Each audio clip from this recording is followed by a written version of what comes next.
Am I the a-hole for leaving my wife over a computer? Trigger warning. Infidelity. OD. Depression. I, 26M, have been married to my wife Emma for 4 years. She was a social work major who I met in one of my gen ed classes. I explained to her I was a mechanical engineering major. She then asked if I could tutor her in math, and that's how we began dating. Afterwards, I decided to get my master's in Japanese to help me gain more career opportunities. My wife thought it was a silly idea and said she wouldn't be funding it. So then we decided to keep our finances separate. It wasn't a big deal since I was still working anyways. I just had less free time. So she was making more than me during this time. It paid off, and I recently landed a high-paying job, and with that came more stress due to me having to travel to Japan often. I've really been wanting to get into gaming, so I invested in computer parts costing around $1,500. Once I took the parts out of the box, my wife noticed the receipt and asked how I could be so irresponsible with my money.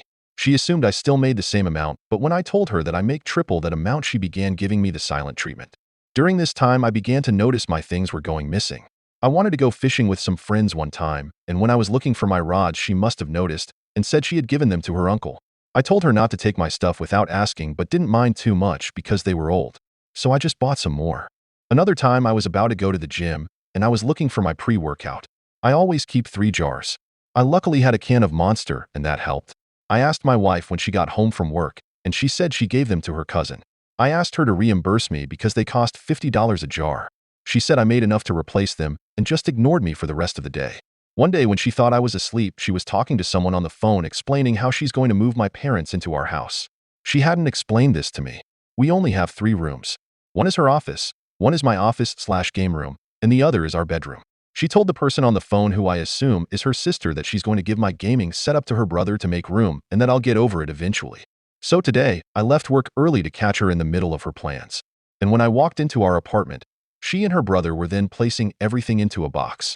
I asked what was going on, and my wife, whose face was pale, said she was cleaning when her brother came by. I asked him if he planned on taking my computer. Of course he denied. So I went in the room to get the iPad we share. And I looked through the texts on there, and it clearly shows my wife telling him when to pick it up and to deny that he had it. I told him to get out and asked her why she thinks she's so entitled to my stuff. I have never yelled at her, and I guess this scared her because she began to cry. She ended up packing a bag and went to stay with her sister. While she was out, I picked up a lock from my office. Her sister texted me calling me an a-hole. I am beginning to think I could have handled this better. I'm looking for advice. There is no consensus spot on AITA, but top comments were NTA. Update, almost 2 months later. After about a week staying at her sister's house, Emma called me and asked if we could meet up. I agreed, and we met at a park. She apologized for everything and said she thought she was doing what was best for everybody. I asked what if I just gave her expensive makeup to my sister. She admitted that she would be upset. I then asked why she thought it would be any different for me. She didn't have a reason, and her sister told her how unfair she was being to me. We decided to give it another chance, and she moved back in. It was going well until she started moving her things into my office. I asked her what she was doing, and she explained how she needed the room for her parents. I told her no, and that's not happening. I grabbed her things and placed them back into her office. I told her that they could move in, but my space has to remain untouched. On top of that, we need to determine how bills are going to be paid, because then there will be 4 people living here and the bills would be higher. She called me a selfish jerk and then ran back to her sister's.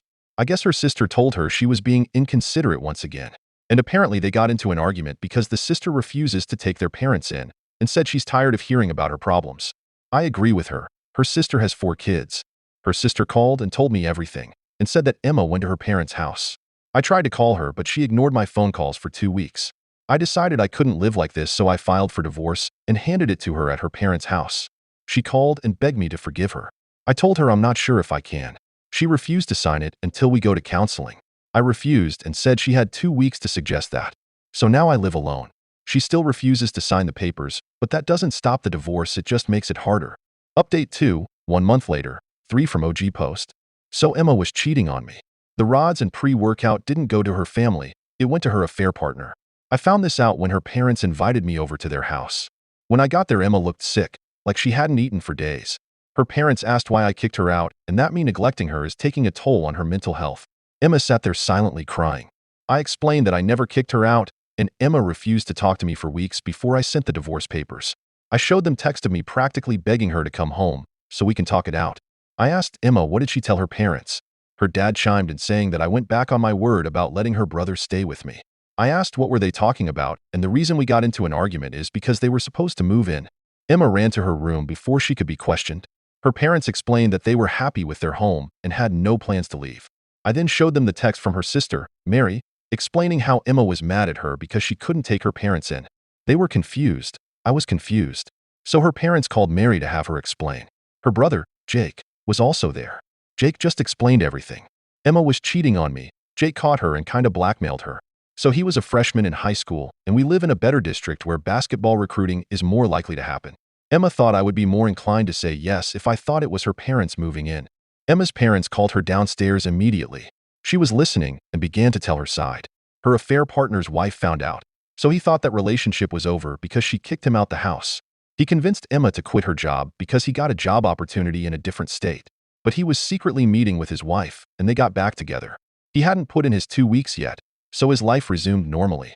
Emma, on the other hand, didn't even put in her 2 weeks and just stopped showing up, so she was fired.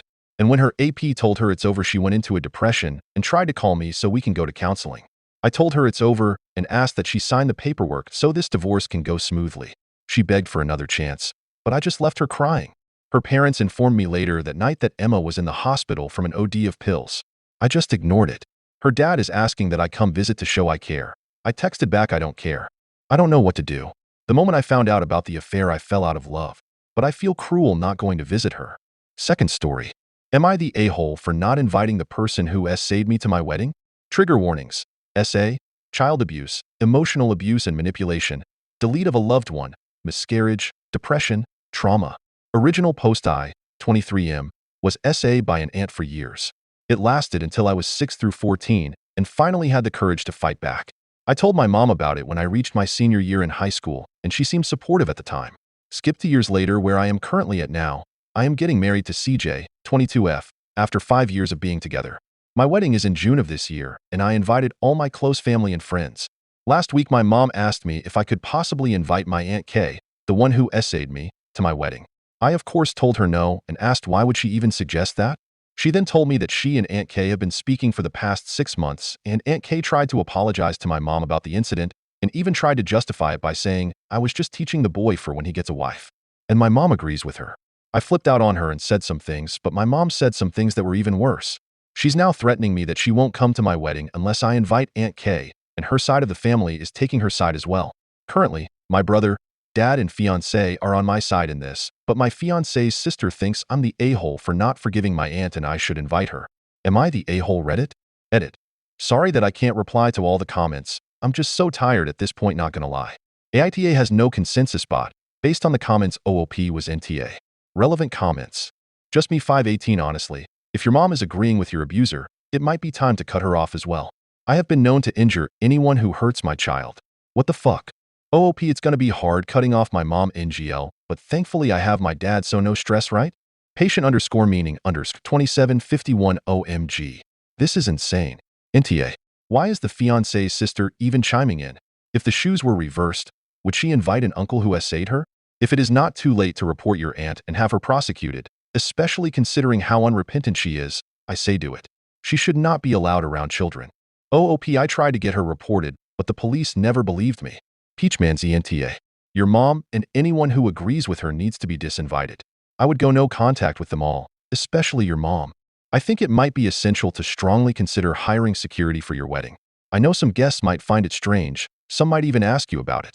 You don't have to tell them the reason though, just smile and assure them you care for their safety. Which isn't a lie, it's just not 100% accurate to the situation. I'm so sorry about what happened to you. And I'm so sorry you're being betrayed again as an adult. OOPME and my fiancé are planning to hire extra security in case any unwelcome guests try to barge in. Update number 1. Mini update to my previous post. Hello, everyone. I wanted to give you guys an update earlier, but so many more things happened. One of you suggested that my aunt could have done it to my younger brother, and that honestly made me look back on his past behavior when we were teenagers, how he was always so aggressive when someone were to even touch him, how he got into fights with boys at school because he didn't like when girls touched him. So I decided to ask him about it, and it took 15 minutes of pushing and asking for him to finally admit that yes, Aunt Kay did some stuff to him as well. My dad was pissed when I told him my brother was a victim of Aunt Kay just like me. He said he would handle it and hung up the phone.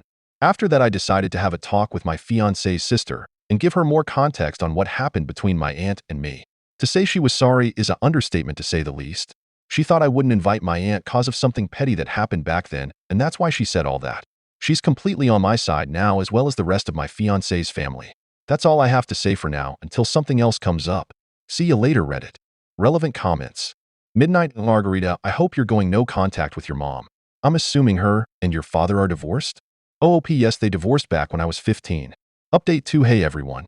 Sorry I couldn't keep you all updated over the past 2 days, but so much more has happened, and it really made me forget I made 2 posts here. Okay, so, after my talk with my brother and future sister-in-law, I noticed I had a missed call from an unknown number, and when I called it back, it turned out it was Aunt Kay. I didn't hang up right then because I thought I can get her to confess to me that she essayed both me and my brother. Well, yes, she confessed to my mom, but if anyone else asked her, or the rest of the family anything, they would probably lie for Aunt Kay. Anyway, I made the choice to record the call with Aunt Kay, but she barely said anything except to ask me to meet at a park. I accepted, but I had my brother, future sister-in-law and fiancé, come with me to record our conversation from a distance. When I got to the park, I saw Aunt Kay sitting on a bench waiting for me, and when I saw her, I had all these terrible memories of everything she had done to me in those 8 years. But I kept my composure. When I sat down, she immediately started crying, and I don't know if it was a play for sympathy or what, but she started to explain why she did those things to me. She said she lost her husband during her pregnancy, and after the events of her husband's death, she suffered a tragic miscarriage. She said that she wasn't able to think straight after that and spiraled into a deep depression. That's when my essay comes into play. She said that she felt a certain tension between me and her because I looked so much like her husband, and she wanted to spend some intimate moments with him once again. By essaying me, I stayed quiet the entire conversation, and when it finally ended, she asked for my forgiveness. I told her I can never do such a thing cause of all the trauma she gave me. I would remember the time she would punch and kick me every time I said I didn't want this. How she would choke me and threaten to delete me if I said anything to anyone. The time she even cut me with a kitchen knife as a little warning for the few times I almost did tell someone. So yeah, I can't forgive her. After I left the park, my brother and I went to the police station to report what Aunt Kay did to us. We gave them enough evidence they possibly needed to lock up Aunt Kay, and that's exactly what they did. After Aunt Kay was arrested, my mom and other family members started to blow up my phone with texts. My mom said she can't believe that I could do that to my own aunt, and my uncles and grandparents said that I was a disgrace to the family and they are cutting me from the will. On the bright side, my maternal cousins are on my side because they didn't have any knowledge of what really happened between me and Aunt Kay. I still don't know why Aunt Kay targeted my brother as well, but at least she's locked up, right? I also made a decision to uninvite my mom and her family from my wedding because they are too toxic. Yes, I did invite my maternal cousins. I'd say this is my final update as I have gone in C with my maternal side except my cousins. Thanks for the love and support of Reddit, and I appreciate the advice you all gave me. Edit. When I said locked up, I don't really mean in a prison way. She's being held until her trial.